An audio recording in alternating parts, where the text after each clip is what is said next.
എന്തുണ്ട് വിശേഷം? എല്ലാവർക്കും സുഖം തന്നെയെന്ന് വിശ്വസിക്കുന്നു. ഞങ്ങളിവിടെ സുഖമായിരിക്കുന്നു. അപ്പോൾ ഞാനിന്ന് വന്നിരിക്കുന്നത് നിങ്ങൾ ഒരുപാട് പേര് എൻ്റെ അടുത്ത് റിക്വസ്റ്റ് ചെയ്തുള്ള റെസിപ്പി ആയിട്ടാണ്.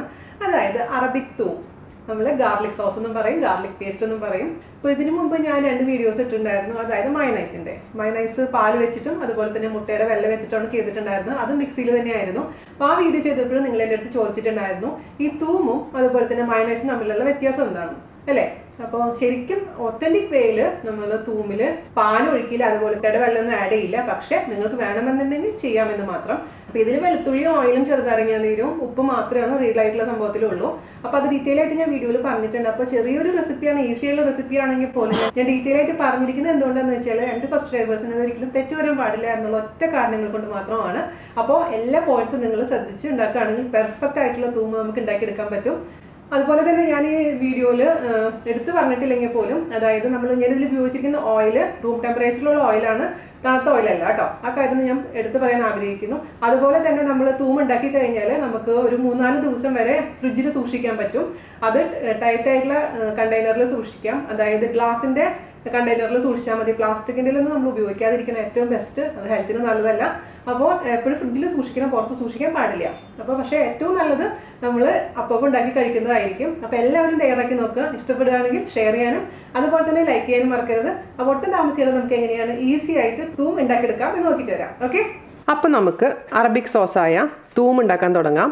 അപ്പോൾ അതിന് നമ്മൾ അറബിക്കിൽ തൂം എന്നാണ് പറയുന്നത്, നമ്മൾ ഗാർലിക് പേസ്റ്റ് എന്നോ ഗാർലിക് സോസ് എന്നോ പറയാം. അപ്പോൾ അതിനുവേണ്ടി ഞാനിവിടെ ആദ്യം എടുത്തിരിക്കുന്നത് ഒരു 10 അല്ലി വെളുത്തുള്ളിയാണ്. ഇത് വലിയ അല്ലി വെളുത്തുള്ളിയാണ് കേട്ടോ. അപ്പോൾ നിങ്ങളുടെ അടുത്ത് ചെറിയ അല്ലിയാണെന്നുണ്ടെങ്കിൽ 20 എണ്ണക്ക് എടുക്കേണ്ടി വരും. അപ്പോൾ എൻ്റെ ഒരു വലിയ കൂടാണ് ഞാൻ എടുത്തിരിക്കുന്നത്. അപ്പോൾ നമുക്ക് ആദ്യം തന്നെ എന്താ ചെയ്യേണ്ടതെന്ന് വെച്ച് കഴിഞ്ഞാൽ, ഇത് ഞാൻ നന്നായിട്ട് വാഷ് ചെയ്ത് വെച്ചിരിക്കുന്ന വെളുത്തുള്ളിയാണ്. നമുക്ക് വളരെ നൈസായിട്ട് ഇതങ്ങ് കട്ട് ചെയ്യാം.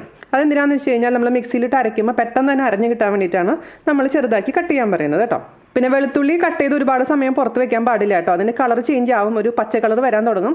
അതുകൊണ്ട് കട്ട് ചെയ്ത് ഉടനെ തന്നെ നമ്മളത് യൂസ് ചെയ്യാൻ പ്രത്യേകിച്ച് ശ്രദ്ധിക്കണം. അതല്ലെങ്കിൽ പിന്നെ ടൈറ്റ് ആയിട്ടുള്ള കണ്ടെയ്നറിൽ അടച്ച് ഫ്രിഡ്ജിൽ വെക്കണം. പക്ഷേ മാക്സിമം അത് അപ്പം തന്നെ യൂസ് ചെയ്യുന്നതാണ് ഏറ്റവും നല്ലത്. ഒരുപാട് പേര് എൻ്റെ അടുത്ത് ചോദിക്കാറുണ്ട് എന്തുകൊണ്ടാണ്. അപ്പോൾ നമ്മൾ ഓക്സിജനായിട്ട് അത് കോണ്ടാക്റ്റ് ആകുമ്പോഴാണ് അതിൻ്റെ കളർ മാറുന്നത്. ഈവൻ തൊലി കളഞ്ഞ് വെക്കുകയാണെങ്കിൽ പോലും ഇതുപോലെ ശരിയായ രീതിയിൽ സൂക്ഷിച്ച് വെച്ചിട്ടില്ലെങ്കിലും പച്ച കളർ ആവാനുള്ള ചാൻസ് ഉണ്ട് കേട്ടോ. അപ്പോൾ ഇഞ്ചി വെളുത്തുള്ളി പേസ്റ്റൊക്കെ ഉണ്ടാക്കുമ്പോൾ വെറുതെ നമ്മൾ ഇഞ്ചി വെളുത്തുള്ളി മാത്രം അരച്ചെടുത്ത് കുറച്ച് നേരം വെക്കുമ്പോഴേക്കും നിങ്ങൾ ശ്രദ്ധിച്ചിട്ടില്ലേ പച്ച കളർ ആവുന്നത്? അതുകൊണ്ടാണ്. ഓക്കെ, അരിഞ്ഞ് വന്നപ്പോൾ കുറച്ച് കൂടുതലായി തോന്നുന്നുണ്ട് കേട്ടോ. അപ്പം ഞാൻ 10 അല്ലി എടുക്കുന്നില്ല. കാരണം ഒരുപാട് ഗാർലിക്ക് കൂടിക്കഴിഞ്ഞാൽ എന്ത് പറ്റുമെന്ന് വെച്ച് കഴിഞ്ഞാൽ നമ്മളെ വായ പൊള്ളുന്ന പോലെ ഒരു ഫീലിംഗ് ആണ്. അപ്പോൾ ഒരുപാട് കൂടണ്ട. ഞാനൊരു ചെറിയൊരു അളവിലാണ് ഉണ്ടാക്കുന്നത്. അപ്പോൾ ഞാൻ കുറച്ച് മാറ്റി വെച്ചിട്ടുണ്ട് കേട്ടോ. അപ്പോൾ ഒരു 7 അല്ലി വെളുത്തുള്ളി എടുത്താൽ മതിയാവും. വലിയ അല്ലിയാണെന്നുണ്ടെങ്കിൽ, ചെറിയ അല്ലിയാണെന്നുണ്ടെങ്കിൽ 15 അല്ലിയൊക്കെ എടുത്താൽ മതിയാവും. ഓക്കെ, അപ്പം നമുക്ക് ഇനി എന്താ ചെയ്യേണ്ടതെന്ന് വെച്ച് കഴിഞ്ഞാൽ ഇത് നമുക്ക് നന്നായിട്ട് അരച്ചെടുക്കണം. അതിന് വേണ്ടിയിട്ട് നമുക്ക് മിക്സി എടുക്കാം. നമ്മൾ ഇന്റർനെറ്റിൽ നോക്കിക്കഴിഞ്ഞാൽ ഗാർലിക് സോസ് പല രീതിയിൽ ഉണ്ടാക്കുന്നത് കണ്ടിട്ടുണ്ട്. ഞാൻ ഇതിന് മുൻപ് മയണൈസ് ഇട്ടിട്ടുണ്ടായിരുന്നില്ല. 2 തരത്തിൽ ഞാൻ മയണൈസ് ചെയ്തിട്ടുണ്ടായിരുന്നു. അതായത് പാൽ ഒഴിച്ചിട്ടും അതുപോലെ തന്നെ മുട്ടയുടെ വെള്ളം ഉപയോഗിച്ചിട്ടും അല്ലേ. അപ്പോൾ അങ്ങനെ ആ രീതിയിൽ ഉണ്ടാക്കിയിട്ട് കൂടുതൽ ഗാർലിക് ഇടുകയാണെങ്കിൽ നമുക്ക് സെയിം ടേസ്റ്റ് കിട്ടും. പക്ഷേ ഒതന്റിക് രീതിയിൽ നമ്മൾ അങ്ങനെയല്ല ചെയ്യുക. അപ്പോൾ ഈസി ആയിട്ട് ചെയ്യണമെന്നുണ്ടെങ്കിൽ നമുക്ക് അങ്ങനെ ചെയ്യാം. പക്ഷേ ലബനീസ് രീതിയിൽ ചെയ്യുകയാണെന്നുണ്ടെങ്കിൽ ഈ പാൽ ഉപയോഗിക്കില്ല അവർ, അതുപോലെ തന്നെ മുട്ടയുടെ വെള്ളം ഉപയോഗിക്കില്ല. ഓപ്ഷനിലാണ്, വേണമെങ്കിൽ ഉപയോഗിക്കാം. പിന്നെ ചിലവർ പൊട്ടറ്റോ അരച്ച് ചേർക്കുന്നത് കണ്ടിട്ടുണ്ട്. അതൊക്കെ നമ്മളുടെ ഇഷ്ടത്തിനനുസരിച്ചുള്ള മാറ്റങ്ങൾ വരുത്തിയിരിക്കുന്നതാണ്. പക്ഷേ റിയൽ ആയിട്ടുള്ള അറബിക് വേ ആണെന്നുണ്ടെങ്കിൽ ഇതൊന്നും ചേർക്കില്ല.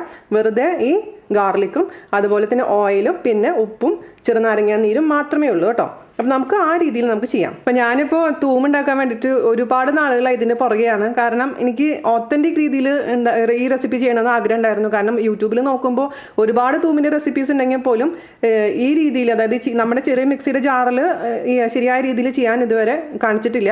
അപ്പോൾ ഞാനിങ്ങനെ ഒരുപാട് അറബിക് യൂട്യൂബ് ചാനൽസും അതുപോലെ തന്നെ ബ്ലോഗ് നോക്കിയിരുന്നു. അപ്പോൾ അതിലൊക്കെ എനിക്ക് മനസ്സിലാക്കാൻ കഴിഞ്ഞാൽ എന്താണെന്ന് വെച്ച് കഴിഞ്ഞാൽ അവരുടെ കയ്യിൽ ഫുഡ് പ്രോസസ്സറാണ്. ഫുഡ് പ്രോസസ്സർ വെച്ചിട്ടാണ് അവർ ചെയ്യുന്നത്. പിന്നെ മാത്രമല്ല ലാർജ് ക്വാണ്ടിറ്റിയാണ്. അപ്പോൾ നമുക്ക് ഈസി ആയിട്ട് ഉണ്ടാക്കിയെടുക്കാൻ പറ്റും.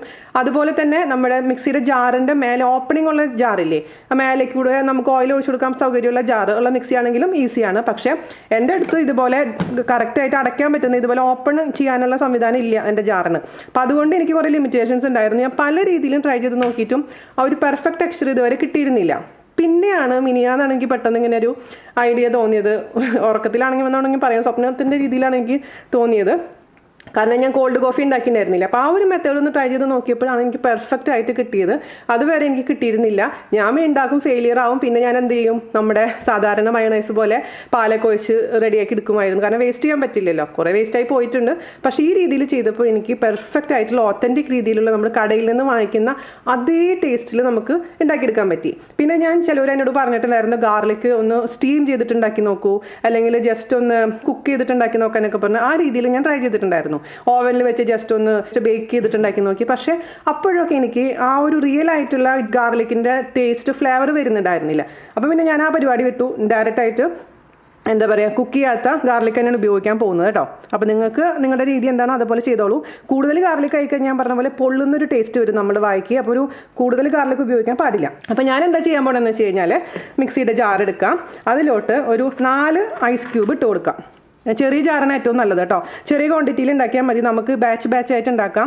കാരണം ഇത്ര ചെറിയ ഗാർലിക് ക്വാണ്ടിറ്റി വരുമ്പോൾ വലിയ ജാറിൽ ഇട്ട് അറിയില്ല. അതുകൊണ്ടാണ് ഞാൻ ചെറിയ ജാർ എടുത്തിരിക്കുന്നത്. ഇപ്പോൾ ഒരു 4 ഐസ് ക്യൂബ് ഞാൻ ഇതിലേക്ക് ഇട്ട് കൊടുക്കാൻ പോവാണ്. പൊട്ടിച്ചിടാൻ പറ്റുന്നുണ്ടെങ്കിൽ നന്നായിരിക്കും. ചിലർ ചോദിക്കാറുണ്ട് ഇതിൻ്റെ ബ്ലേഡിൻ്റെ മൂർച്ച പോകുമെന്ന്. പക്ഷേ ഇതൊക്കെ വല്ലപ്പോഴല്ലേ നമ്മൾ ചെയ്യുന്നത്, അതുകൊണ്ട് എനിക്കറിയില്ല. ഇതുവരെ എൻ്റെ മിക്സി കിടന്നും ആയിട്ടില്ല. അപ്പോൾ 4 ഐസ് ക്യൂബ് ഞാൻ ഇതിലേക്ക് ഇട്ടിട്ടുണ്ട്. അതേപോലെ തന്നെ അതിൻ്റെ കൂട്ടത്തിൽ കൂടെ ഞാൻ അരിഞ്ഞു വെച്ചിരിക്കുന്ന ഗാർലിക്കും കൂടി ഇട്ട് കൊടുക്കുകയാണ്. അപ്പോൾ നിങ്ങളുടെ കയ്യിലുള്ള ഗാർലിക്കിൻ്റെ വലിപ്പം അനുസരിച്ച് ഇതിൻ്റെ അളവിൽ മാറ്റം വരുത്താം. ഇതൊരു ചെറിയ ക്വാണ്ടിറ്റിയാണ് കേട്ടോ, അല്ലാണ്ട് കൂടുതലൊന്നുമില്ല. ഇനി നമുക്ക് അതിലോട്ട് ഒരു നുള്ളു പഞ്ചസാര ഇട്ട് കൊടുക്കാം. പിന്നെ ഉപ്പിട്ട് കൊടുക്കാം. ഉപ്പിൻ്റെ അളവ് ഡിപ്പെൻസ് കേട്ടോ. പിന്നെ അതുപോലെ തന്നെ ചെറുനാരങ്ങ നീര് ഒഴിച്ചു കൊടുക്കാം. ചെറുനാരങ്ങ നീരിൻ്റെ അളവും മാറ്റം വരും. അപ്പം ഞാനിപ്പോൾ ആദ്യം തന്നെ ഒരു 2 ടേബിൾ സ്പൂൺ ഒഴിക്കാൻ പോവുകയാണ്. തൂമിന് ചെറുനാരങ്ങയുടെ ആ ഒരു ടേസ്റ്റ് കൂടുതൽ മുന്നോട്ട് നിൽക്കാറുണ്ട് സാധാരണ രീതിയിൽ. പിന്നെ അത്ര ഇഷ്ടമല്ല എന്നുണ്ടെങ്കിൽ അതിനനുസരിച്ച് കുറച്ച് ചേർത്തോളൂ. അപ്പം ഞാൻ 2 ടേബിൾ സ്പൂൺ ഒഴിച്ചു കൊടുത്തിട്ടുണ്ട്. ഇനി നമുക്കിത് അടയ്ക്കാം. എന്നിട്ട് ഇത് ഹൈ സ്പീഡിൽ നന്നായിട്ട് അരച്ചെടുക്കുക. അപ്പം നമ്മൾ വെള്ളമല്ല ചേർക്കുന്നത്, വെള്ളത്തിന് പകരം ഐസ് ക്യൂബാണ്. ഞാൻ തണുത്ത വെള്ളം ഉപയോഗിച്ച് ചെയ്ത് നോക്കിയിട്ടുണ്ട്, പക്ഷേ എനിക്ക് ശരിയായിട്ടില്ല. അപ്പോൾ ഞാൻ ഐസ് ക്യൂബ് അതുകൊണ്ടാണ് ഇടുന്നത്. നമുക്ക് നന്നായിട്ട് ഇത് ഹൈ സ്പീഡിൽ അരച്ചെടുക്കാം. ഹൈ സ്പീഡിൽ ഇടുകയാണ്. ഇതിപ്പോൾ ഞാൻ പാനസോണിക് മിക്സിയാണ് ഉപയോഗിക്കുന്നത്. അതിൽ 3 എന്നുള്ള സ്പീഡിൽ ഇടുകയാണ്. ഞാനിപ്പോൾ ഇതൊരു 30 സെക്കൻഡോളം ഒന്ന് കറക്കിയിട്ടുണ്ട് ഹൈ സ്പീഡിലിട്ടിട്ട്. അപ്പോൾ നമ്മുടെ ഗാർലിക് നന്നായി അരഞ്ഞ് വന്നിട്ടുണ്ട് കേട്ടോ. ആ ഐസും ഗാർലിക്കും നന്നായി അരഞ്ഞിട്ടുണ്ട്. നമുക്കിനി ഇതിലോട്ട് എണ്ണയാണ് ഒഴിക്കാൻ പോകുന്നത്. ഞാനിപ്പോൾ ഇവിടെ ഉപയോഗിക്കുന്നത് സൺഫ്ലവർ ഓയിലാണ്. ചിലവർ എന്താ പറയുക ഒലിവ് ഓയിൽ ഉപയോഗിക്കാറുണ്ട്. അതേസമയം ഗ്രേപ്പ് ഫ്രൂട്ട് ഓയിൽ, അങ്ങനെ ഫ്ലേവർലെസ് ഓയിലാണ് നമ്മൾ സാധാരണ രീതിയിൽ ഉപയോഗിക്കാറുള്ളത്. ഞാനിപ്പോൾ ഇവിടെ എന്തായാലും സൺഫ്ലവർ ഓയിലാണ് ഉപയോഗിക്കുന്നത്.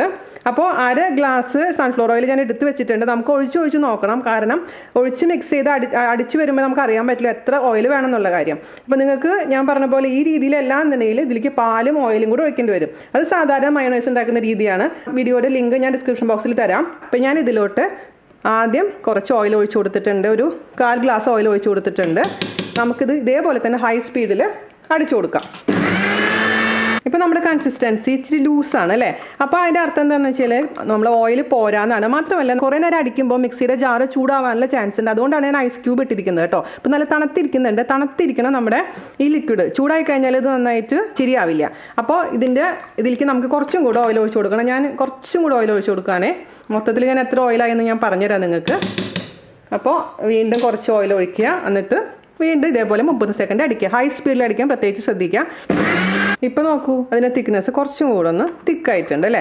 അപ്പോൾ നമുക്ക് മൊത്തത്തിൽ 1/2 ഗ്ലാസ് തന്നെ ഓയിൽ ഒഴിക്കേണ്ടി വരും. അപ്പോൾ ഞാൻ മൊത്തത്തിൽ ഇതിൽ ബാക്കി ഓയിലും കൂടെ ഒഴിച്ചു കൊടുക്കാൻ പോവുകയാണ്. നോക്കാം നമുക്ക് ഇത്രയും ഓയിൽ ഒഴിച്ചിട്ടും ശരിയാവുന്നുണ്ടോ ഇല്ലയോ എന്നുള്ള കാര്യം. ഓക്കെ, നമ്മുടെ ഗാർലിക് സോസ് റെഡി ആയിട്ടുണ്ട്. നോക്കൂ, അടിപൊളിയായിട്ടുള്ള ഗാർലിക് സോസ് റെഡി ആയിട്ടുണ്ട്. അപ്പോൾ നമ്മൾ ഒഴിക്കുന്ന ഓയിലിൻ്റെ അളവിനനുസരിച്ചാണ് കേട്ടോ മാറ്റങ്ങൾ വരുന്നത്. മാത്രമല്ല നമ്മുടെ ജാറ് ചൂടാവാൻ പാടില്ല, അത് പ്രത്യേകിച്ച് ശ്രദ്ധിക്കണം. അഥവാ ജാറ് ചൂടായിട്ടുണ്ടെങ്കിൽ നിങ്ങൾ കുറച്ച് നേരം ഓഫ് ചെയ്ത് വെക്കുക. അതിനുശേഷം വീണ്ടും അടിച്ചു കൊടുത്താൽ മതി.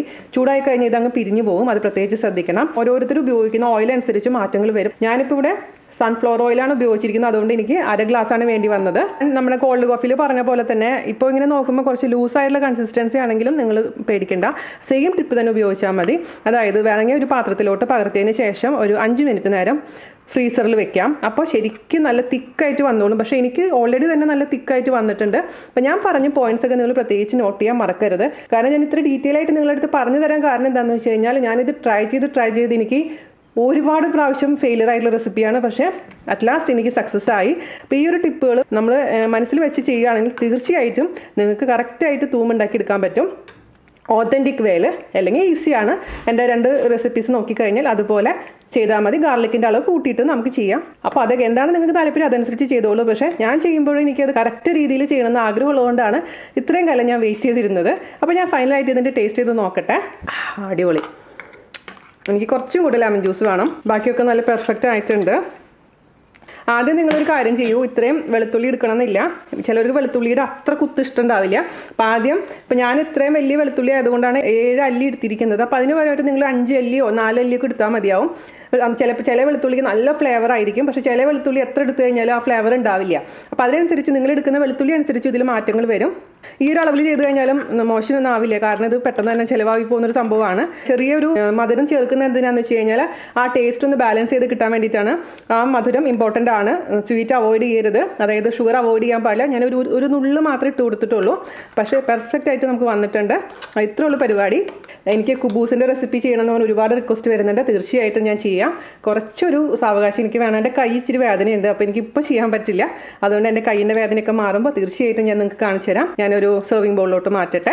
അപ്പോൾ ഞാൻ സെർവിങ് ബൗളിലോട്ട് മാറ്റിയിട്ടുണ്ട്. അപ്പോൾ ഞാൻ ഫൈനലി ഒന്നും കൂടി ടേസ്റ്റ് ചെയ്ത് നോക്കട്ടെ. സംഭവം പൊളിച്ചു, അടിപൊളിയായിട്ടുണ്ട്. അപ്പോൾ എല്ലാവരും തയ്യാറാക്കി നോക്കുക. നമ്മുടെ ഈസി ആയിട്ടുള്ള ടേസ്റ്റി ആയിട്ടുള്ള തൂം. അതിനുശേഷം എന്നോട് ഫീഡ്ബാക്ക് പറയാൻ മറക്കരുത്. ഈ റെസിപ്പി നിങ്ങൾക്ക് ഇഷ്ടപ്പെട്ടു എന്നുണ്ടെങ്കിൽ ഷെയർ ചെയ്യാനും അതുപോലെ തന്നെ ലൈക്ക് ചെയ്യാനും മറക്കരുത്. അപ്പോൾ അടുത്ത അടിപൊളിയായിട്ട് റെസിപ്പി ആയിട്ട് വരുന്നവരെ നന്ദി, നമസ്കാരം. Thank you. എന്തെങ്കിലും എനിക്കിതേപോലത്തെ ഡ്രസ്സ് ഇടണം, വണ്ണം കുറച്ചിട്ട്. ഇത് വേണ്ട.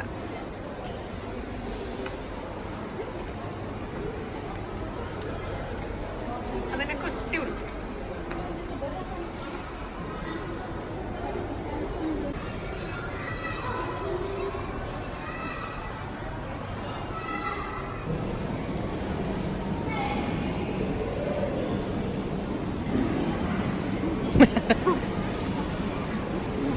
ഇത് മറ്റേ ഐസ്ക്രീം കാരൻ ചെയ്യണ പോലെ ഉണ്ടല്ലോ. അത് ടർക്കിഷ് അവസാനം പ്ലാസ്റ്റിക് വായിലിരിക്കും. കടിച്ചിട്ട് ഒറ്റ കടിയിട്ട് പതുക്കെ നമുക്ക് അച്ഛൻ വായിൽ വെച്ച് തരാം. കടിക്കണം, പ്ലാസ്റ്റിക് കടിക്കേണ്ടതാ.